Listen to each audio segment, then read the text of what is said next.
सामाजिक आंदोलन के हम मुख्य बिंदु को देख रहे थे, उसके लक्षण को देख रहे थे कि इस आंदोलन के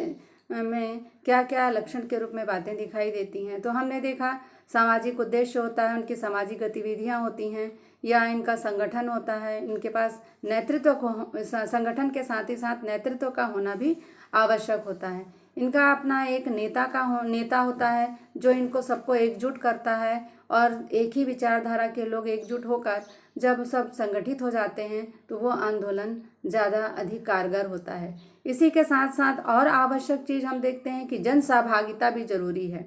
इनके साथ जितने लोग रहते हैं वो जन सहभागिता अपनी अच्छी निभाते हैं, अच्छी भूमिका निभाते हैं। तो ये सामाजिक आंदोलन जो है ये शासन को, समाज को, राज्य को और उनके नियमों को, राजनीतिक निर्णयों को प्रभावित करने का काम अच्छे से करते हैं और इनकी मांगें, इनके हितों को पूरा करने में जल्दी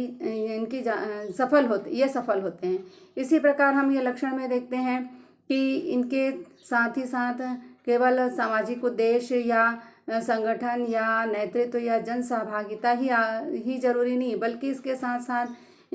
जो भी व्यक्ति साथ में जुड़े हैं वो उनमें जागृति होना चाहिए, चेतना होना चाहिए, जागरूकता होनी चाहिए। और ऐसे आंदोलन ज़्यादा करके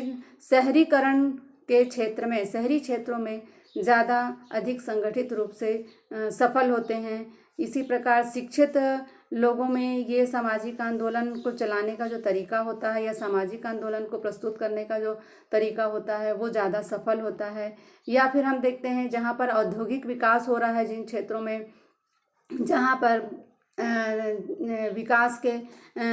को लेकर जहाँ उद्योग धंधे लगाए गए हैं वहाँ पर कहीं ना कहीं जाके पूंजीपति या मजदूरों के बीच में या फैक्ट्रियों के मालिकों के बीच में या उन कामगार जो काम करने वाले लोग हैं उनके बीच में कहीं ना कहीं कुछ भी विवाद की स्थिति उत्पन्न हो जाती है और वो एकजुट होकर विरोध करने लगते हैं और सामाजिक आंदोलन का रूप धारण कर लेता है। तो हमने ये लक्षण देखा सामाजिक आंदोलन का। इसके बाद हम ये देखते हैं कि सामाजिक आंदोलन के लक्ष्य क्या हैं, ये क्यों चलाए जाते हैं, सामाजिक आंदोलन को चलाए जाने के कारण क्या हैं। तो हम ये देखते हैं कि इसमें सबसे महत्वपूर्ण बात होती है कि ये सत्ताधारी या विशिष्ट वर्ग के विरुद्ध प्रतिक्रिया स्वरूप सामाजिक आंदोलन संगठित होते हैं, अपनी आवाज़ को ये सत्ता तक पहुंचाते हैं या राजनीतिक व्यवस्था तक ये पहुंचाते हैं कि हमारे जो स्थिति है, हमारी जो प्रॉब्लम है, हमारे साथ जो अन्याय हो रहा है उसके लिए आप वहाँ तक अपनी आवाज़ पहुँचाते हैं जिससे कि उसमें सुधार हो। इसी प्रकार दूसरा इनका लक्ष्य ये रहता है कि किसी भी समुदाय या वर्ग को न्याय या हित दिलाने का काम इनका रहता है। ये अन्याय के लिए नहीं करते बल्कि न्याय के लिए, उनके हितों को पूरा करने का काम करते हैं, चाहे वो राजनीतिक दलों से मिले या दबाव समूहों के रूप में सामने आए या किसी भी प्रकार के जन आंदोलन के रूप में आए। तो इस तरह से इनका जो सामाजिक आंदोलन का जो लक्ष्य होता है वो कहीं ना कहीं जाके न्याय और हित वर्धन वाला होता है। इसी प्रकार हम ये देखते हैं कि सत्ताधारी की कार्यप्रणाली पर प्रश्न चिन्ह भी लगाते हैं। ये ऐसे भी लोकतांत्रिक शासन व्यवस्था में प्रत्येक व्यक्ति को अपने विचार अभिव्यक्ति की स्वतंत्रता है।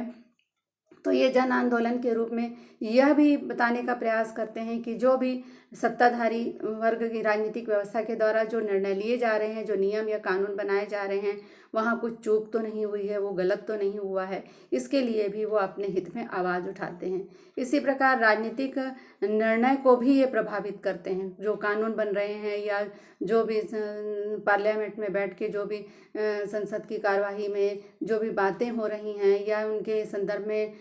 विचार हो रहा है या नहीं हो रहा है, तो जन आंदोलन करके सामाजिक आंदोलन के रूप में संगठित होकर ये उनकी राजनीतिक निर्णयों को प्रभावित करने का कार्य भी करते हैं। जो हमने इस प्रकार से ये देखा कि इनके क्या लक्षण होते हैं और इनके क्या लक्ष्य होते हैं। इसके साथ ही साथ हम ये देखेंगे कि सामाजिक आंदोलन के प्रकार क्या होते हैं। मुख्य रूप से सामाजिक आंदोलन के दो प्रकार हैं। तो पुराने सामाजिक आंदोलन जो हमारे सामने बहुत सारी ऐसी समाज की व्यवस्थाएं थीं और कुरीतियाँ थी, परंपराएं थी, उनके लिए जैसे भारत में